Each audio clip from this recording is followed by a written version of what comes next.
Hello and welcome to the 700th edition of the Core Report and our weekend edition. Businesses across the world are coming to grips with the new tariff regime announced by the United States, which has hit countries like India particularly hard. But businesses appear to be coping as well as they have in the past with other crises. I think there's a more interesting point within your point about as these tariffs hit and companies start doing different things with other companies in other countries, is that going to remain? The question in some ways could be, what is the trade order going to look like even if tariffs were to become friendlier tomorrow? I just like this India UK sort of free trade deal and discussions between Modi and Starmer as a good example of people traveling, people talking business, and people seeing if we can do a deal. And how are businesses using this challenging phase to adapt and adopt? How will businesses themselves change, and how are they changing? The Middle East is really booming on the back of Saudi Arabia and Dubai, and Asia is shipping heavily. Two things are happening actually. Asia is shipping heavily into Middle East. That's interesting, and that's a strong shift. But Asia, China, is also shipping heavily into ASEAN countries. My guest for today is John Pearson, Global CEO of DHL Express, with a unique view and vantage point from which to observe how businesses around the world are responding to this new order. The change is no less dramatic for DHL itself as it calibrates, reorganizes, and drives its resources on land, sea, and air world over to ship goods and power world trade.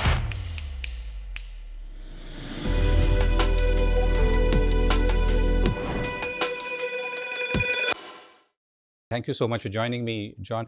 It's always a pleasure. It's been 6 months now since the infamous Rose Garden announcement by Donald Trump unveiling a whole series of tariffs across the world.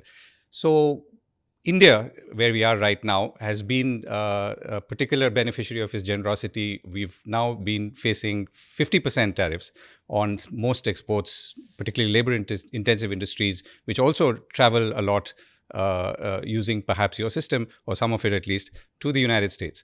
But the rest of the world is continuing as normal or as close to normal as it can be. So let me start by asking you, what's been the most exciting moment in these last 6 months for you from your vantage point? Well, being the experts in exports and the most international company whose competence is trade, there hasn't been many exciting things in terms of the tariffs themselves, but I can answer the question because I think the absolutely most exciting thing as the experts in exports is mobilizing our great colleagues and employees in DHL Group, DHL Express, to meet with customers and share how we can help them get through this tariff situation, which, let's be clear, is affecting the top line sales and the bottom line profits of companies all over the planet, small and large. Whether it's right or wrong to do this stuff, it is affecting people. And the exciting thing has been seeing how we can get closer to our customers and explain what we can do to help them be successful. And as I've said many times, we should never underestimate the creativity of buyers and sellers who want to do business. You know, there's a problem out there now, and people are realizing that trade is part of the solution. And that's one of the most exciting things. And as I've often coined a phrase that, whilst one country appears to be retreating from global trade, 219 others are embracing it. So I think there's some really interesting dynamics going on here. But the most exciting thing is that this is what we're good at. This is what we do. We have deep pockets and deep resources. We can go to our customers and say, we know this lane is going to be more challenging for you now. Can we help you find other lanes, especially for the e-commerce customers, or help you identify how you can keep your supply chains going effectively? And there'll be some things you fix, there'll be some things we fix, bonded warehouses, duty drawback, break bulk solutions, etc. We can get through this. That's been the most exciting thing. So you talked about creativity and how businesses are using or being more creative in the way they're approaching this problem and in the context of tariffs. Can you give us an illustration? Yeah, a couple of things. One that sort of hasn't happened yet, but an illustration of something that has happened. I think what's exciting here is concentrations of manufacturing are going to change. Now that takes time to change, but people are automatically and already thinking about whether they move their manufacturing base from one country to another. A good illustration, though, to your question of something that has changed is that almost overnight, and I'm exaggerating, and I would say over 2 or 3 or 4 weeks, and slightly before Liberation Day, a huge swathe of the laptop production consumption market for the US switched from China to Vietnam. If you saw it on a line graph, one goes down overnight and one goes up overnight. That's very exciting for us because the first question from me to my EVP of Network Operations and Aviation, do we have enough aircraft going in? Do we need more aircraft going into different cities? And are we ready to take the lift and the capacity out of Vietnam to the US, because this is a very dynamic shift change. And there's lots of things. There is, don't forget, a little bit of a wait and see mentality from a lot of customers. I was talking to a very interesting lifestyle industry customer just this morning, carpets, textiles, sending into the US from India, 50% tariff. They've already created some different schemes to keep flows going. You said that sales are still high.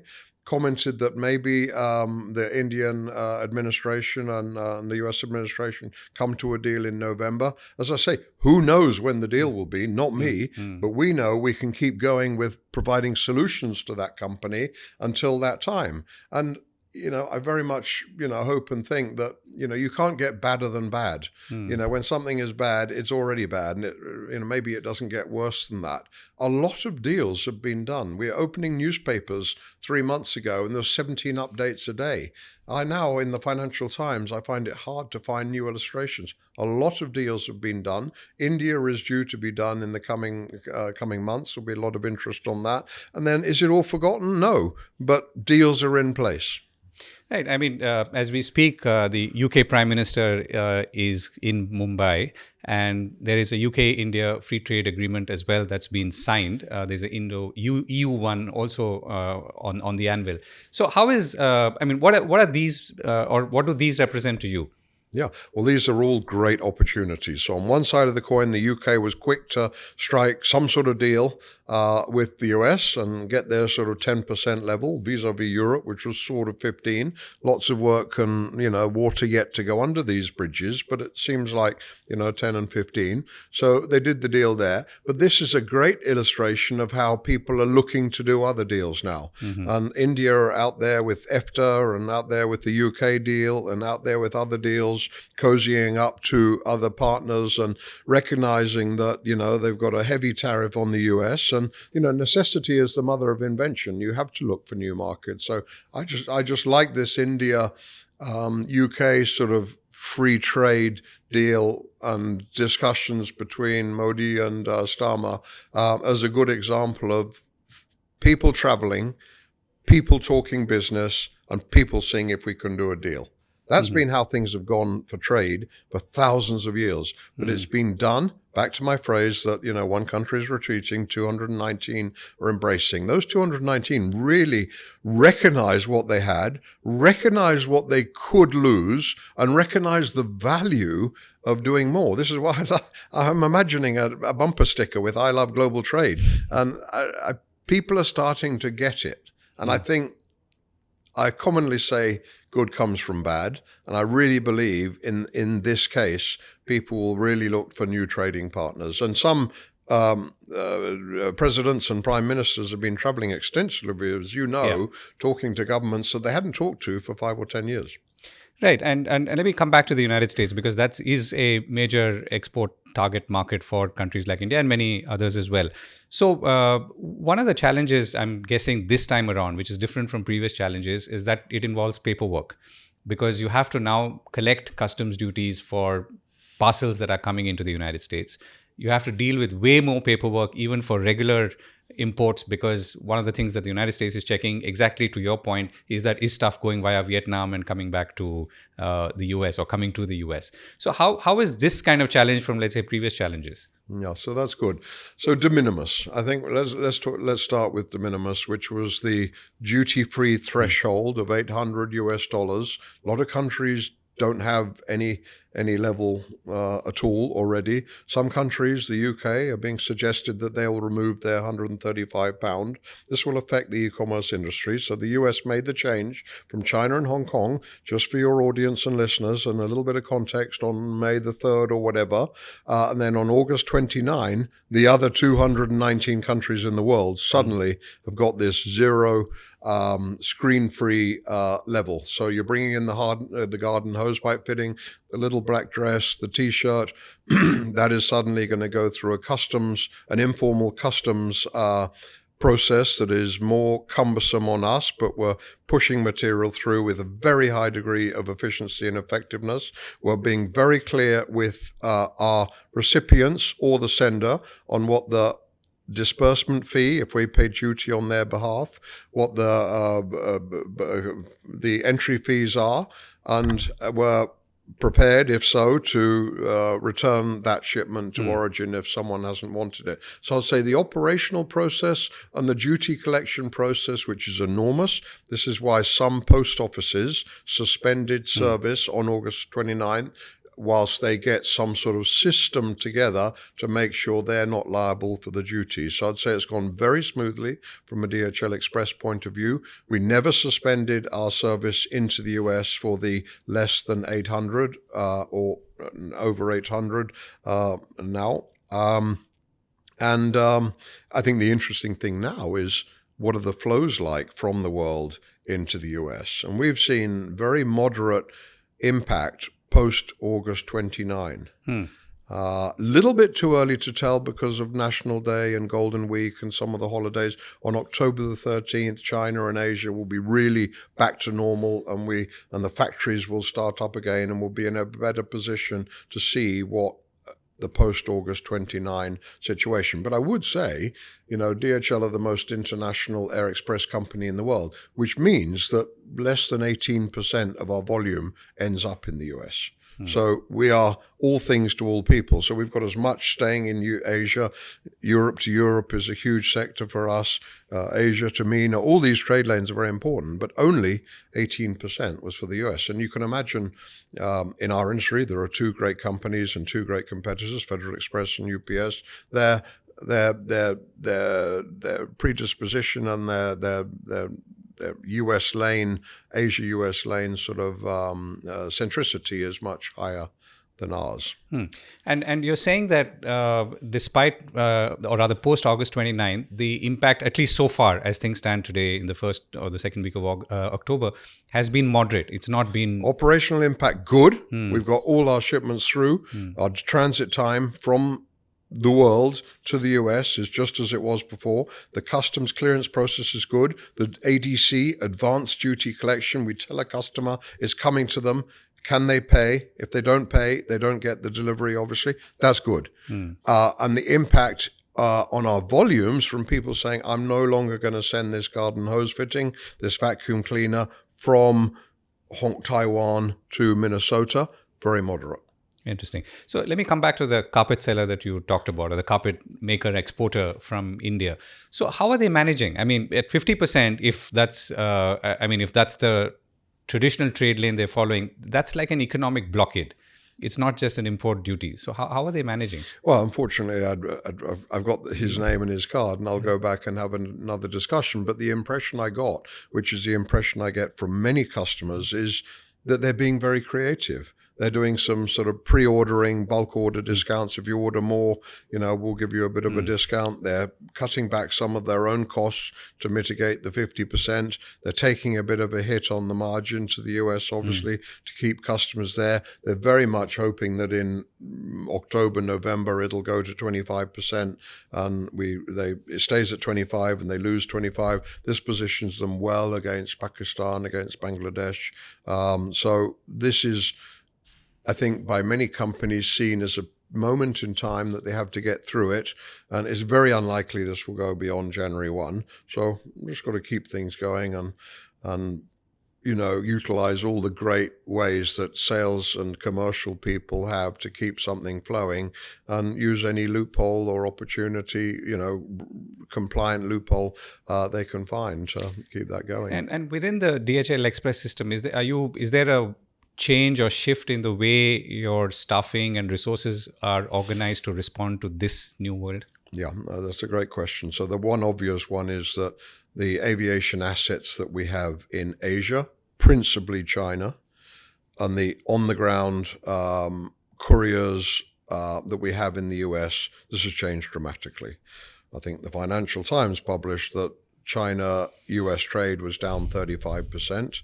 Lower than 800 was nearly 80%. So we need to reconfigure our aviation assets in Asia, move them out to somewhere else, maybe put on the ground higher cost aircraft that we were using in a different part of region, give some back to our partners that were on 30-day, 60-day, 90-day leases. We have a high fixed flex factor in our network. Our competitors tend to have their own aircraft. We have 70-30. We can give our aircraft back, constantly moving around these aircraft to cater to the fact that Asia, and especially China, have slowed down on the US lane. That means we need less couriers and less stops, as we call them, in the US, and we've been modifying that every single day. So we've been, a little bit to my presentation earlier today, looking around the corner on what's happening here and making sure we're ahead of the curve, on making sure we've got absolutely the right number of planes leaving Asia with a high weight load factor, which then dictates the CPK, the cost per kilo of those aircraft. And when they land in the US, there's a right number. If you bring it down to basics, at the Miami Service Center, there's a right number of couriers to receive the material that they know is incoming, to have their vans full and take them out to their customers. And that will change again, back up.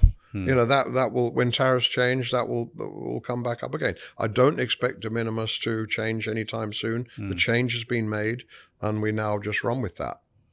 Right. And just on aircraft, you talked about 30-day leases and 60-day leases. That seems very short. I mean, to someone who doesn't know much about this space.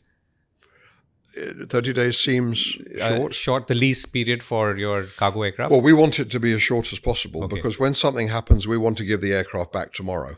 But by the time things become clear, it's a week or two anyway, we're giving an aircraft back in 30 days. So these events have been announced, and the implications are sometimes a month, sometimes immediate. And there's a lot of paddling beneath the surface, moving our tails around, giving aircraft back in the case if we are going to give them back. And we've got great partners that we helped through COVID, and they helped through us through COVID. So I think, we can, that fixed flex factor is very satisfactory for our network, and the fact that we can move these aviation assets around. Take the China-Vietnam situation I talked to you about, the laptops. That's a whole lot of capacity that you do not need in China one night, and you need it in Vietnam the next night, the next week at least anyway. So we have to be able to put them there and make sure we're providing good capacity for the demand that is now coming from Vietnam that was coming from China. So it is what we do, though. I mean, hubs, gateways, service centers, aircraft, vans, IT equipment, that's what we do. That's what we can move around. Trade always has some interruption. Imagine during COVID, how many changes we were having to make.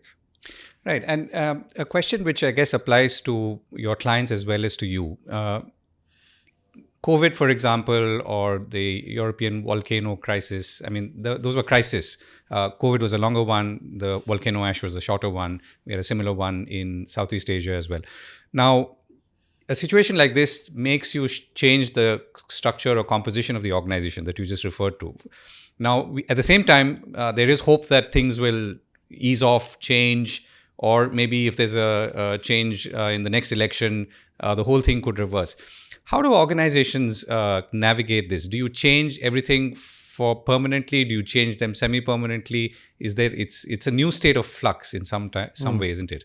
I think we have a fixed cost network. We have hubs gateways, service centers that move material wherever they're going. So material moves around the world, and it typically moves through the same facilities, through to a gateway, through to a service center. From where it came and where it's going to, it's a classic hub and spoke system. So I think we're absolutely okay there. We've talked earlier a little bit about the flexibility within the aviation network. But I think there's a more interesting point within your point about as these tariffs hit and companies start doing different things with other companies in other countries, is that going to remain?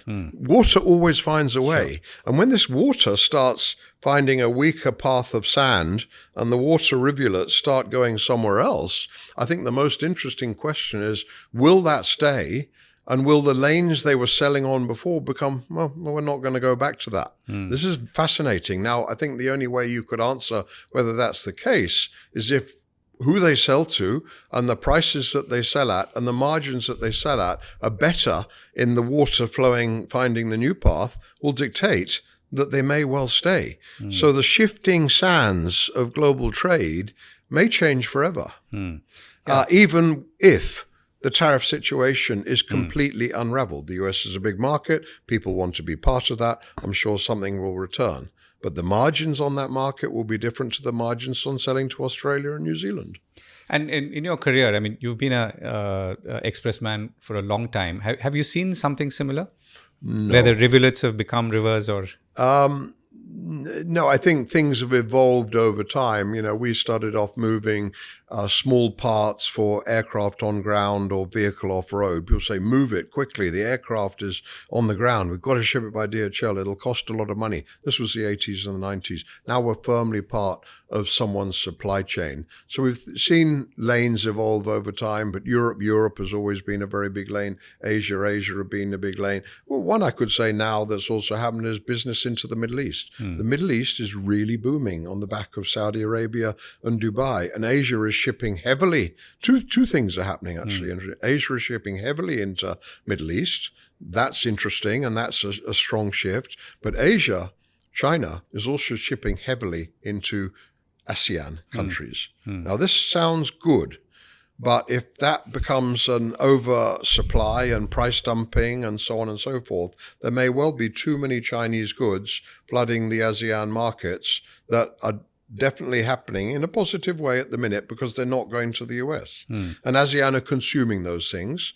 But does that mean Malaysia starts consuming inbound Chinese product or their own manufacturing? I think that's interesting, a dynamic that one would have to watch. ASEAN 50 years ago were countries fighting against each other. It was one of the most successful trading arrangements that's ever been created. And we hope RCEP, the regional cooperation, RCEP, agreement will turn out to be successful as well. But ASEAN has really kept those 9 or 10 countries trading with each other and talks to how people see the merits of global trade and how global trade can help country prosperity and keep inflation low and keep GDP high.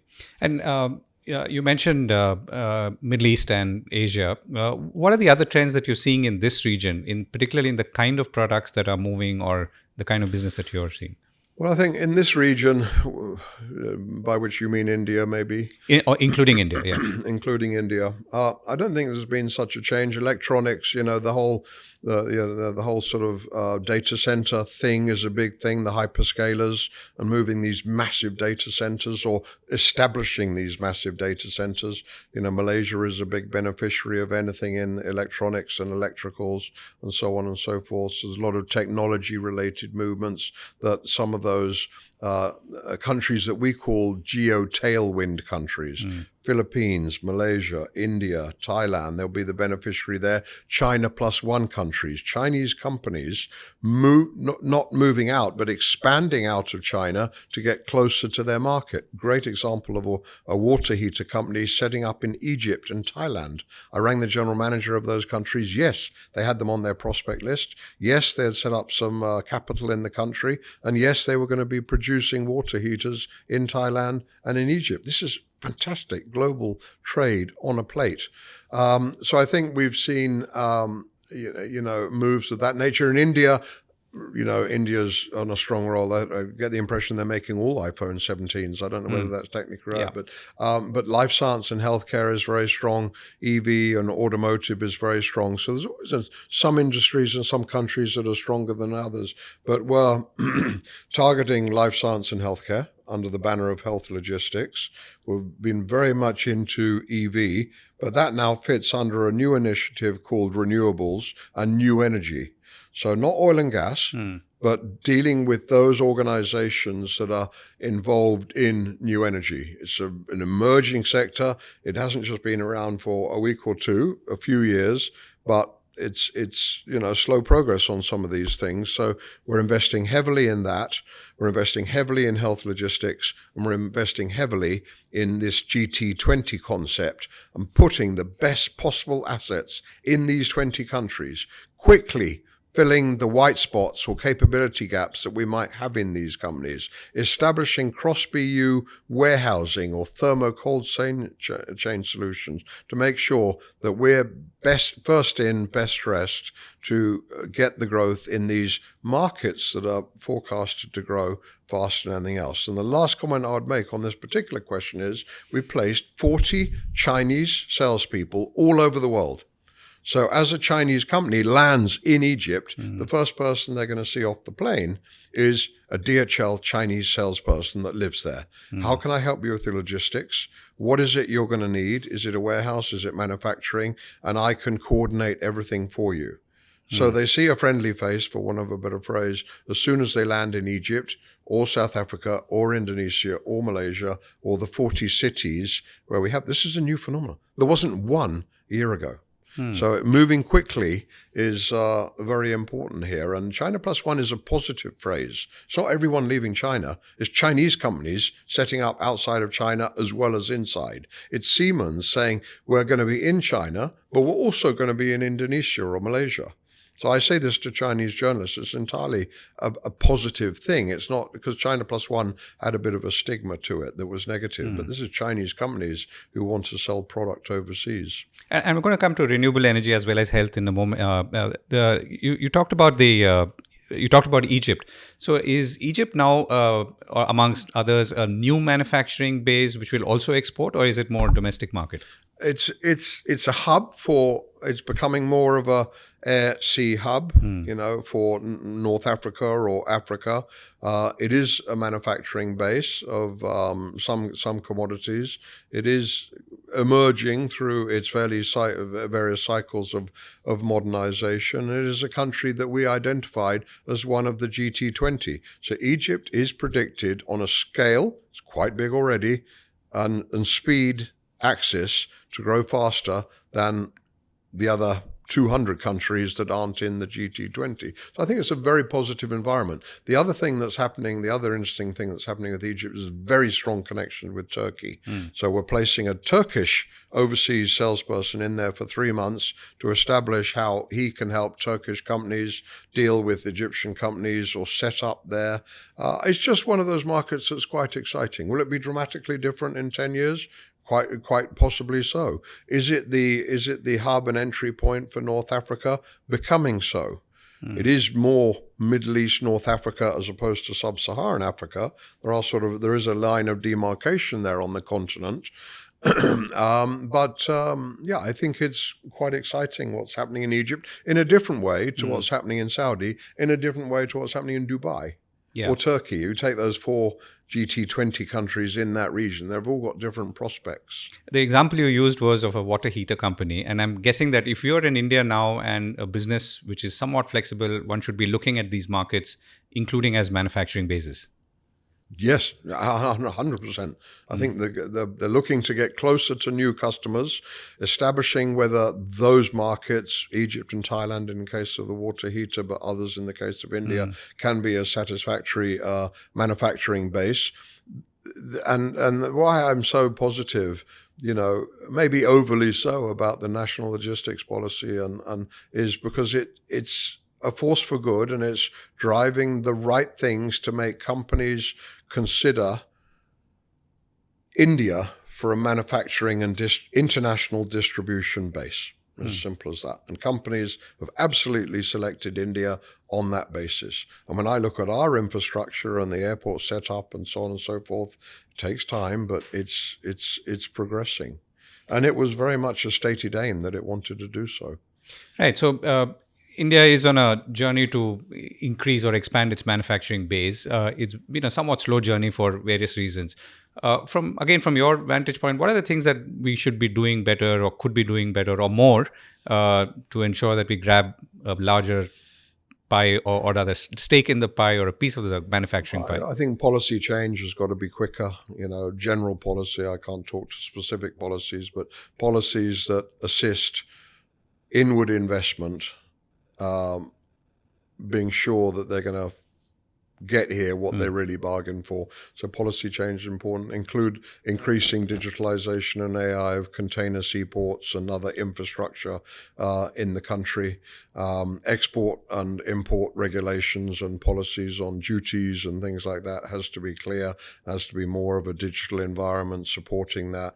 Can't have packages waiting 10 days for customs clearance and so on and so forth. Not saying that's what's happening in India, because it has been progression. And when we were up in New Delhi last year, we saw a very nice facility in a very modernized area. So I think that they're working through the right things. There's always some distractions along the way, but Rome wasn't built in a day. And India are firmly recognizing that what China is doing and what China's done, and they don't seek to be the next China, but I think they found a niche for themselves in a set of industries, heavily AI and digital and technology related, with a massive amount of labor they have that's very skilled in that area, but also a strong manufacturing base. Right. You talked about new energy, and is this investment, or are these investments in the context of your own fleets and your own delivery infrastructure, or is it? It's more positioning ourselves to have customers consider the capability that we have, the functional footprint of DHL, right through from express to air to sea to warehousing to industrial projects. It's having customers recognize our capability. There is some investment there in equipment and so on and so forth, but when you're moving a complete turbine system, you're probably renting a certain truck for a day or two or three. You're using your own equipment wherever you can. So I think it's less an investment in technology and infrastructure than an investment in people and capability to manage these big projects. When I talk IP, industrial projects, dedicated business unit. When I talk renewables, somewhat linked to IP, when you're moving some of these things, it is an industrial project in itself. In my division, we sort of move the nuts and bolts and the white glove stuff that, makes someone finish it off and it goes round and the testing is done and maybe there's a spare part that's broken and we ship that in. So what Express does for renewables and data center logistics is quite different to what global forwarding and supply chain does for these particular projects. Data center is an interesting theme, because we are in the middle of an AI rush or madness, depending on who you ask. So how are you seeing that? At one level, chips are moving. There's valuations are going sky high. At the same time, there's a lot of investment going in. How are you calibrating for this?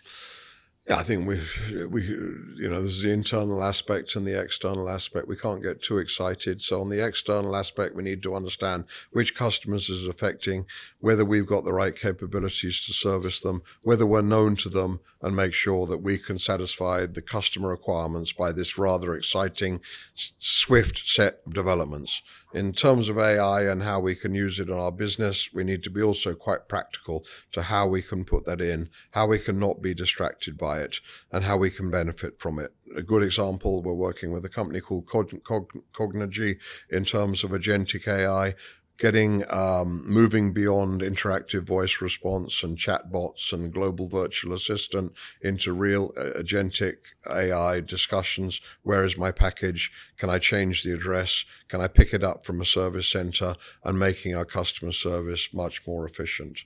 So I think we're ready for the data center moves and the things that it's precipitating on our customer side, and we're ready internally, but being quite practical about what it means to everyone. So internally, would you say that the returns that you're seeing or the impact that it's having, I mean, the investments on in and around AI is now, I mean, if we were sitting here in 12 months' time, I'd be saying 100%. Okay. We've got big projects on customs, on customs classification for DGF.